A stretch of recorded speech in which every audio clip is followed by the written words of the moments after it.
guys, Frightener22 here, and welcome back to another installment of Cinema Sickness Daily Servings Review.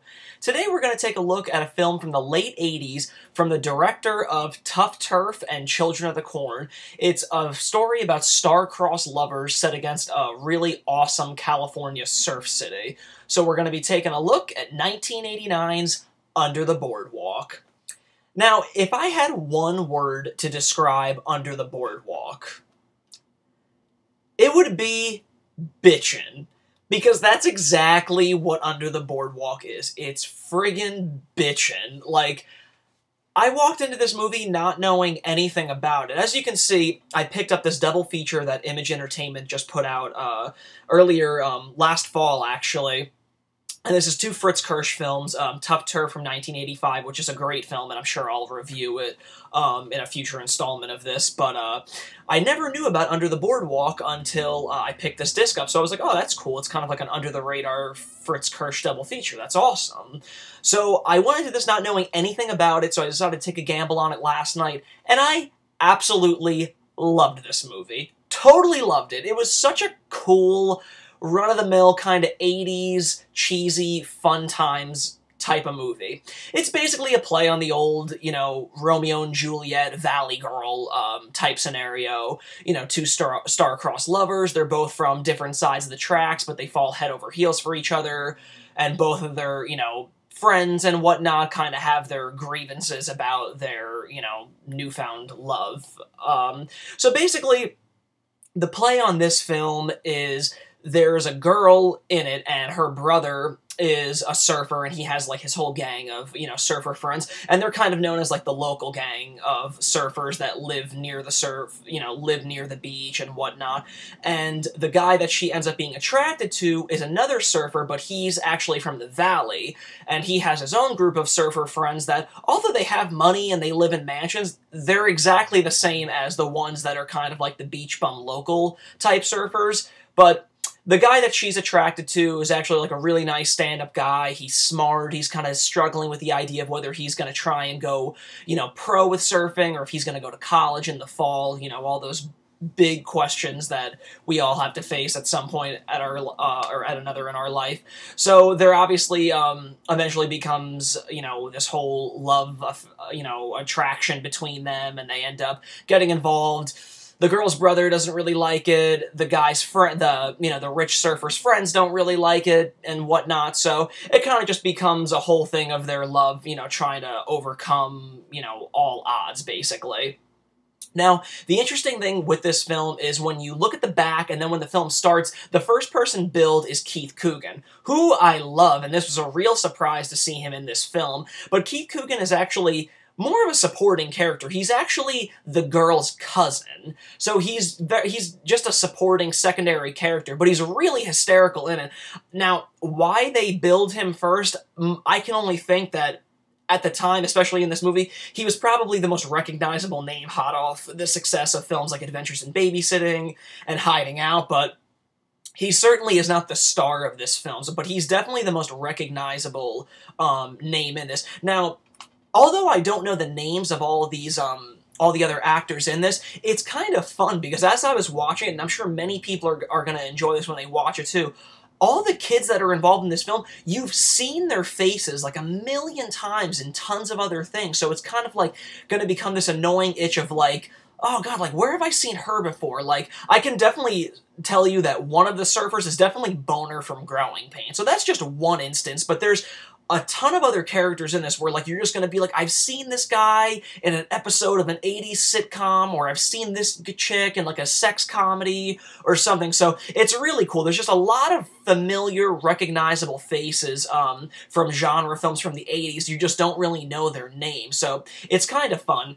One thing that I did really like about this film is that the first half hour, there's no, like, real true narrative. You're not really made clear of who you're supposed to be invested in or who this film's really supposed to follow. It's just kind of like fly on the wall. You're just kind of like, seeing who, who the groups are and whatnot. Like, when the film first started, I thought that the main focus was supposed to be from the chick's, dickhead brother that's really against her relationship with the rich surfer. Because that's what it's kind of made out to be, and then it shifts and deals with her and her friends and stuff, so it doesn't bother me at all. It was just kind of cool to kind of just, get involved and kind of understand, the different personalities and the different, friend groups in this, so it was kind of cool. So it's not until, the good half-hour, 35-minute mark that you really understand, oh, okay, enter rich surfer dude, sparks fly between the chick, okay, now I get it, now I know who we're supposed to be, caring and following about.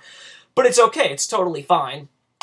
Really funny, memorable scenes in this are, when they're having a beach party and they come across punks. Big selling point for me. Big selling point for me. I love 80s punks in movies. Absolutely love that image. It's just such awesome eye candy for my senses. I don't know why, but there's a lot of cool punks in this, some new wave punks, and there's a beach party going on, and one section there's a bunch of moshing punks with mohawks and stuff, just having their own party. And then we come across a Christian surf group that are singing Kumbaya around a fire and praying. And then of course we get to the main party where it's all the characters that we're supposed to be following anyway. But it's really funny just to kind of see that kind of stuff. Another funny scene, Under the Boardwalk definitely marks one of the best movies that has one of the funniest looking live bands ever in a movie. This band is out of their freaking minds. I mean, you have to see them to believe them. Basically, the lead singer has curly, long, blonde hair, he's wearing a ridiculous hat, and his guitar is basically made out of a longboard. You can actually see the wheels from the skateboard or whatever board it was that he used to convert that into a guitar in the movie. But they're insane, they're hysterical, I was cracking up just watching these guys. It's obviously meant for comedic effect, but they totally achieved it, because these guys are absolutely hysterical. Another cool selling point, the great Dick Miller is in this movie. Dick Miller's been in everything from Gremlins to The Terminator, he's just been in everything. He appears in a lot of Joe Dante movies, and he kind of plays a surfing judge in this movie. Really cool movie. I just really enjoyed it. I mean, it's got, it's a sex comedy, it's, a legitimately really funny, good times surf movie, and then, it's got the romantic angle of, things like Valley Girl in it. So there's a lot of different things wrapped up in this film, but it's really cool. You get a lot of cool surf footage in this, almost like it's professional. I mean, if it's the actual actors, I'm willing to bet that it was stunt doubles, but these guys are incredibly good surfers, and the scenes alone where you actually are watching them surf at the end in a big surf competition, obviously, the chick's dickhead brother and then the rich surfer, they're competing at the end for a big surf competition, but those scenes are phenomenal. The surfing in it is really out of this world. But I loved everything about this. I can't believe that I've never heard about this movie until picking up this double feature, but I'm so happy that I did. Really funny times, just a really cool location in California, the appearance of punks, Dick Miller, you get an appearance by Sonny Bono in his last actual movie appearance ever. He plays an ancient beach bum that's, just kind of been a beach bum for years, and he just kind of comes in and out with these little wiseacre little comments every now and again. Really cool soundtrack. You have the Drifters, the Untouchables, the Smithereens. Really cool music in this one. Now, really weird thing that I gotta add.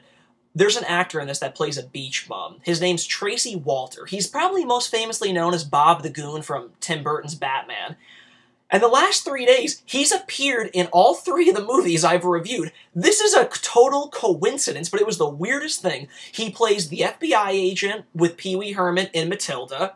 He played a cop again in Homer and Eddie. And then he showed up as a beach bum in Under the Boardwalk. I'm like, this is too weird for words that Tracy Walter keeps appearing in these 3 randomly selected films, but really weird, but overall, definitely check out Under the Boardwalk. It's a bitchin' good time. I can't imagine anybody being disappointed by this flick. It's awesome. Well, guys, that's all the time I got for you today. Definitely check out Under the Boardwalk. It's a super fun time, and I'll absolutely check you guys back here tomorrow. Thanks again for tuning in. This has been Frightener22.